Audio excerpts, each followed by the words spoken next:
Hello and welcome to a quick preview of the Arma 3 E3 2012 presentation. Now we've got a lot to get through, so the plan is to offer a brief look at each section of playable content. At the heart of everything is Camp Maxwell. From this small military outpost, we've prepared activities, showcases, and even a short campaign mission, which are accessed directly via the camp in whatever order we like. Of course, at E3 itself, visitors to the Bohemia Battle Bunker booth are encouraged to get hands-on with it all and take a look at these things in as much splendid detail as they like, and at their own leisure.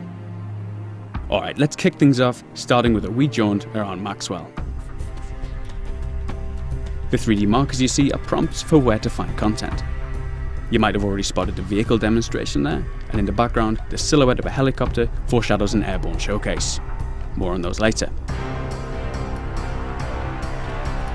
Trotting across in the light of our romantic sunset, you can get a peek at the weapon pool, something that those familiar with the Armex game mode may recognise.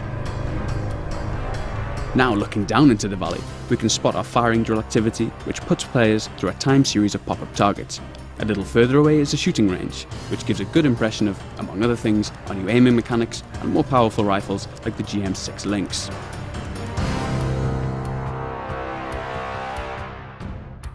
Alright, let's get serious now and crack on with the vehicle showcase. The cabin of the vehicle offers a few nice features. Things like the hands on the wheel might seem trivial, but their long-awaited inclusion really helps to connect the player to the feeling of driving. Alongside the new physics-supported handling, it's a real upgrade. The same too goes for mirrors and onboard displays, which, while subtle, are all part of the overall impression. So, up ahead lies a bunch of enemies, and I've got a grenade launcher on the roof of this vehicle. But unfortunately, we'll have to save that for the presentation proper, as we skip through to our next section. Diving. Aside from the controversy caused by our underwater combat, it's one of our most striking new features. Finding ourselves under the surface again, this time we'll take a peek at the SDV. A team member described the controls as something like a cross between a helicopter and a regular boat. Now, since that doesn't really make any sense, it'll suffice to say that we've got regular control over moving forwards and back, a rudder to turn, and the direct control over our buoyancy.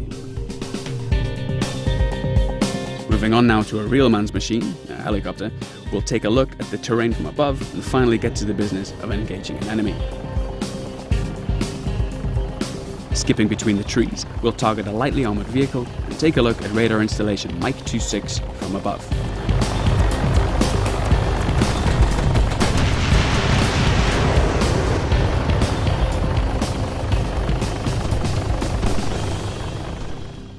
Moving on to supports now, we'll show an artillery strike in action. I've called in a strike on this anti-aircraft vehicle in the centre of the scene. We're using some relatively lightweight shells here, but if we manage to get it finished, at E3 you might sneak a quick look at the new cluster bomb strike option, which I must admit is particularly satisfying. The night showcase helps us demonstrate some of the features we looked at in our recent lighting showcase trailer. One feature we didn't manage to show was the weapon-mounted lights. Switching it on, you can see the beam cast on the ground, which nicely highlights the new detail surfaces. Switching to third person, we'll take a brief look at night vision and demonstrate the ongoing work we're currently implementing with muzzle flashes.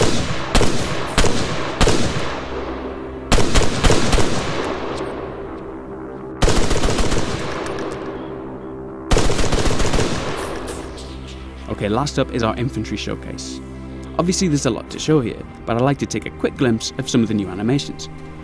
There's the previously mentioned tactical pace, which is a little slower than running, a little faster than walking, and fatigues the player more by way of our new fatigue and encumbrance system. There's also a few new crouch and lean options.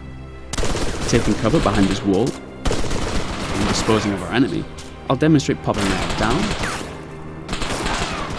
and naturally popping up a little higher than the default stance too.